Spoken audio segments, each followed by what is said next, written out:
We're here at the Higgins Armory. Basically, forging started way early back in the Middle Ages. So they were pulling these chunks of metal out of the ground and they were trying to form them into something useful. The only way they could think of to do it was to beat it repeatedly with a hammer until it turned into the right shape. So these blacksmiths, these guys who worked this metal were mystical guys. They were kept outside of the villages because people were afraid of them. So we're here to investigate a little bit further into what they did at the Higgins Armory, and we'd like to thank them for letting us go in and take shots of this stuff. Very old school forging devices, much more primitive than our advanced technology of sledgehammer and chunk of aluminum, but I think they got the job done. I don't even know what these things are. Apparently they made some blades. These are clearly anvils. Looks like a calipers of some sort over here, maybe tongs. It's pretty cool stuff. I mean, they managed to make all this armor that we got around us. So. Oh, look, this is even a place. Come check this thing out. Let's see if we can get a little bit of zoom in on this. This thing looks a little bit stronger than the place we used, actually. Kind of wish I had one. It's pretty cool stuff. So, regrettably, we no longer make armor when we forge things, but I'm sure if we could bring the beating on these guys. We could whip them down. Maybe some titanium armor, something nice and lightweight, and get a little bit of strength to it.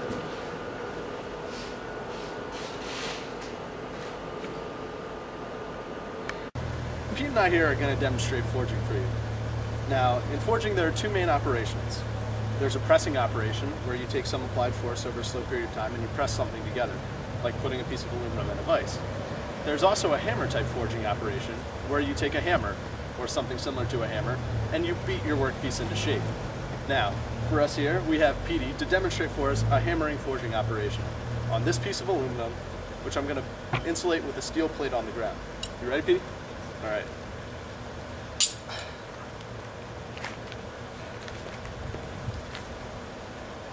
As you can see, it is significantly harder to forge aluminum than we expected. We're going to have to try this hot. So hitting our square billet was a little bit hard, so we're going to try something a little bit easier. We're going to hit the top of this chunk right here. As you can see, it's a little bit less than a millimeter wide, so hopefully we'll have a little bit better success. Once again, we have Pete swinging the hammer.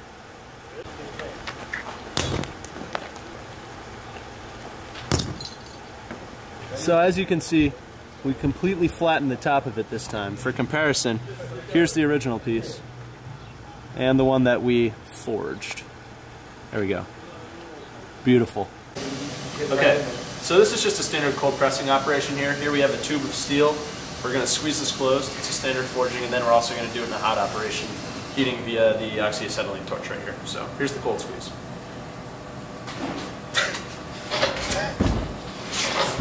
This is pretty hard. I don't feel like I'm making much progress.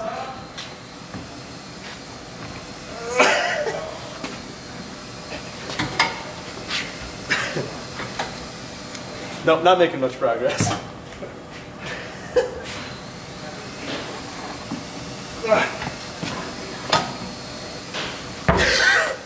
This is a lot harder than I thought it would be. Okay.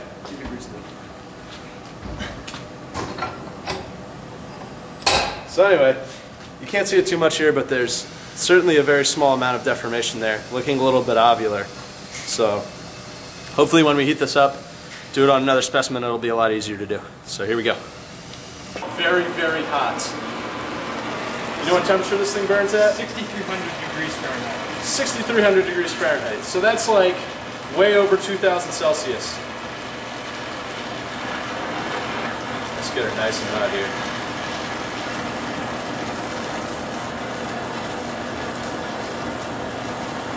Do you want to assist me in turning the vise after we get this, or you would be occupied with cutting off the torch there? I'll have to turn this guy off. Can you flip the part over? Just rotate it.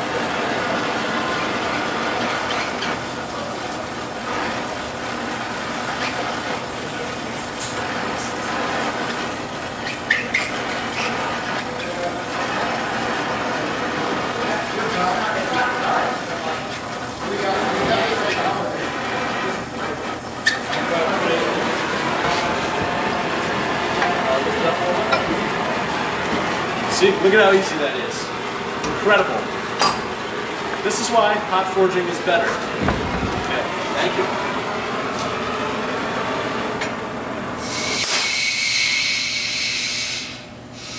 I don't think I want to touch this right now.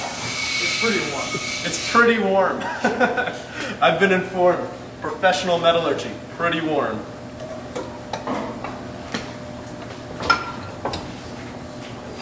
Completely flattened. Beautiful, thank you. It's still smoking.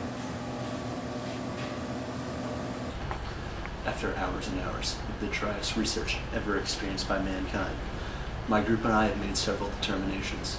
First of all, the Wyman Gordon isothermal forging process is significantly better than our use of the sledgehammer on a chunk of aluminum. In fact, it's even better than using the acetylene cutting torch to heat up a pipe and squeeze it in a vise.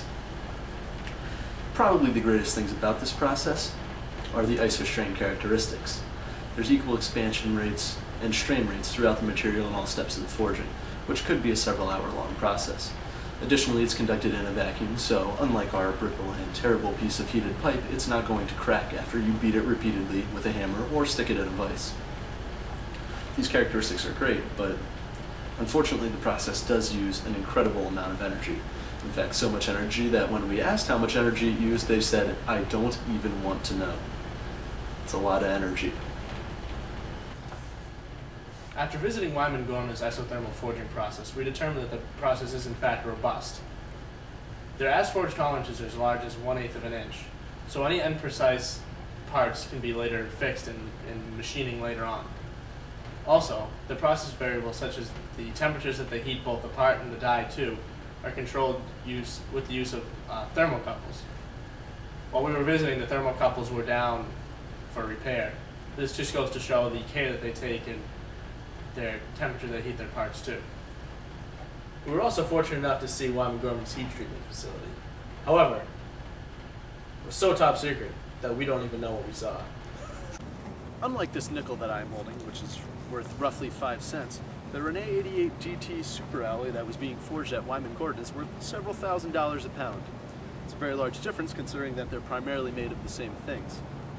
One of the most interesting things about the alloy is that it benefits from some strengthening in the microstructure of a phase called gamma prime. Now this phase is easily distributed and disrupted, which is of course the reason for the lengthy heat treatment process, which was so top secret that we couldn't tell exactly what was going on during it.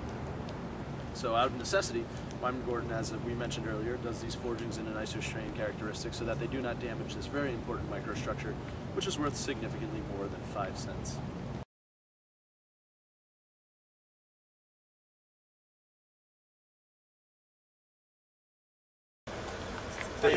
Video. Okay, we're ready. Oh! Are you okay? Are you alright? Ow! I wasn't even wearing the glasses. I'm so glad I came home this time. Ow, it cut me! Are you kidding this? We're gonna need a blooper reel. Did you get it on camera? Blooper reel's gonna get you an A. Okay, it just comes flying out like nothing.